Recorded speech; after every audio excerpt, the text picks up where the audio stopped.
If you plan on accessing the deep web through Tor very frequently, or if you have a heightened anonymity requirement, I would recommend taking additional steps to increase your OPSEC, because the deep web is home to some of the most dangerous black hat hackers in the world, including hackers that work for three-letter government agencies. Those are generally the nastier ones. And any of these hackers, if you aren't careful, could de-anonymize you. They could figure out where you live and who you are, and that really isn't something that you want to happen. Now, Tor alone provides really good anonymity, but this is only at the browser level, and it doesn't protect your operating system if you were to download and execute something off of Tor, or if code that is executed by Tor is able to escape the browser sandbox through some type of vulnerability. So if you want to have the same level of anonymity but throughout your whole operating system, then Tails is generally the go-to solution. But Tails is really limited in practical functionality compared to other GNU/Linux distros. It's not meant to be installed to the disk. You're supposed to run it off of a USB so that Tails is separate from any installed operating systems. It's also non-persistent. You can set up persistence on Tails, but basically the idea is every single time you boot it, it's supposed to be a fresh install. So if you do accidentally download some malware that is able to compromise your Tails system, all you have to do is shut it down, reboot it, and then it's totally wiped. It's as if you never used it and you're in it again for the first time. But you might not want to have to reboot your machine every single time you want to use Tor super securely, especially if that's not the only thing that you're doing. And this is where Whonix comes into play. Now, Whonix is pretty much the same idea as Tails. It's a separate operating system that routes all traffic through Tor, but instead of booting it off of a USB, you install it as a virtual machine. So you can use it right alongside your normal operating system and your normal browser, assuming, of course, that your hardware is capable of running a virtual machine. Actually, running two virtual machines, because that's what you have to do for Whonix. Now, it is worth pointing out that this level of security, running an OS as a VM as opposed to a separate bootable USB, is not quite as secure, because malware can occasionally escape a virtual machine sandbox and then start wreaking havoc on your host operating system. In fact, VirtualBox, which is probably the most common virtualization program that's used, and it's also the one that I'm going to be showing you today for installing Whonix, has had escape VM vulnerabilities as recently as version 6.1.16, at least on Windows. I don't know about like the Linux or the Mac OS versions. And the one that I'm going to be using today is 6.1.22. So it's only a few versions of differences. Again, to improve your OPSEC, make sure that you're using the latest version of your software, in this case virtualization software, and take some time to harden your host machine. So like I said, I am running the latest VirtualBox, and I'm running it on Gentoo, on a Gentoo host. So I think I'm going to be pretty secure.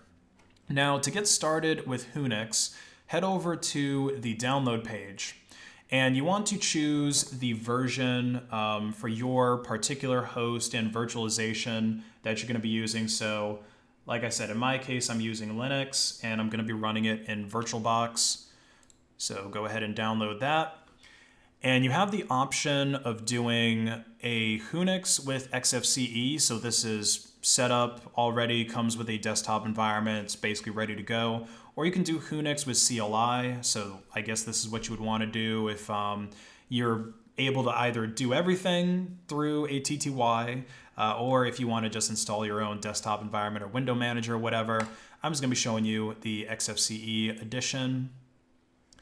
So when you go to download it, you get a VirtualBox appliance, this .ova. So it's already set up and pretty much ready to go. You just have to import it into VirtualBox. So you would go up to File, Import Appliance, and then just choose it. And it's all pretty much set up for you already.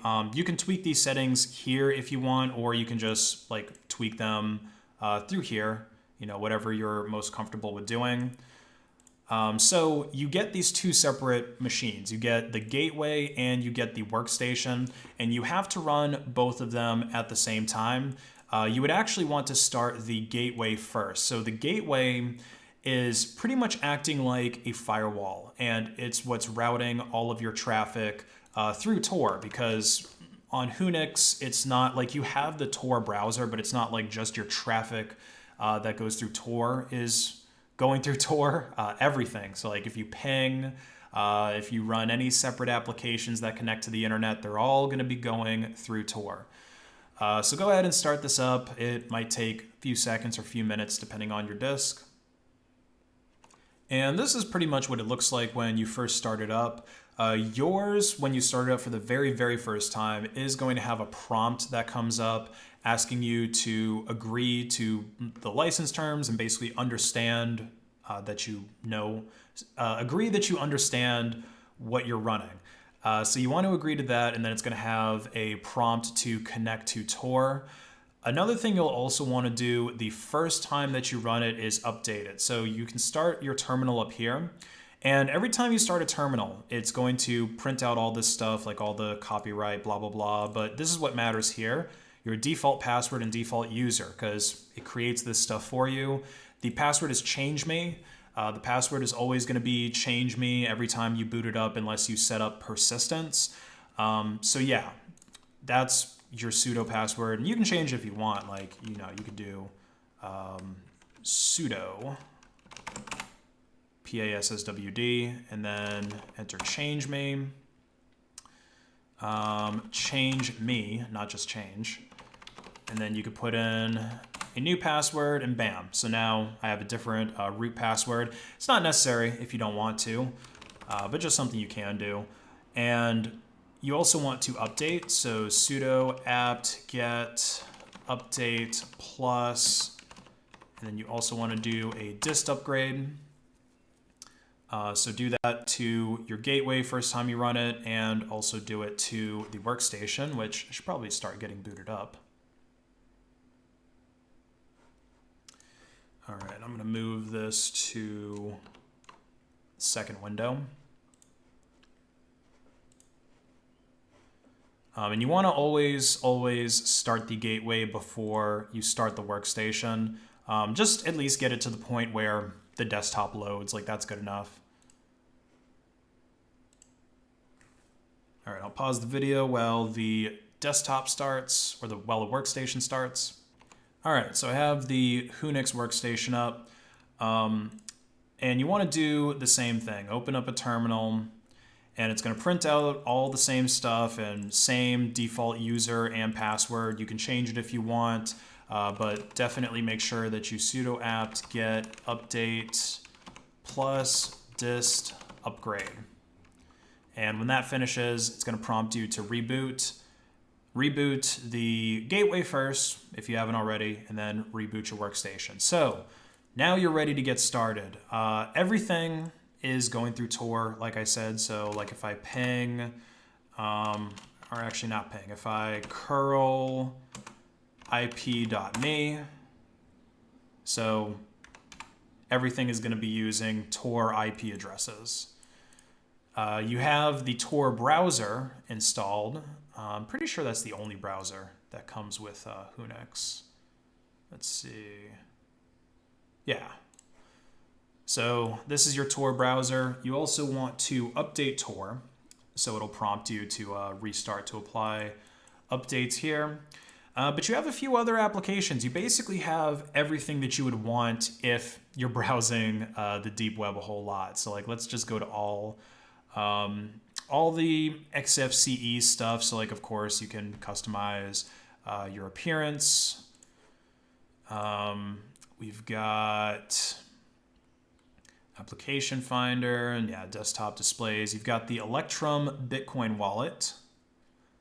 So Bitcoin's still used pretty commonly on the deep web, but more importantly, you've got the Monero wallet, which is probably used more frequently on the deep web now.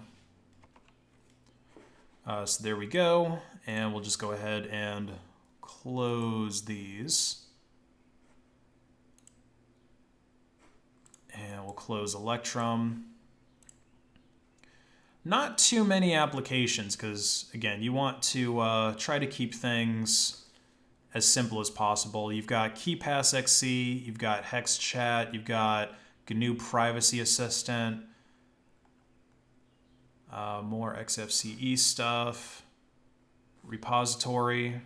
Repository is basically where you could just configure which repos you want to get your packages from, all that good stuff.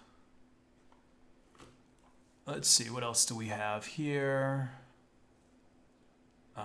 Simple text editor, Tor browser, firewall settings, VLC. Wish they would have given us MPV instead of VLC. Yeah, pretty much just your standard XFCE desktop with a few applications that you would want to use with Tor. And we can also see what we're fingerprinted as.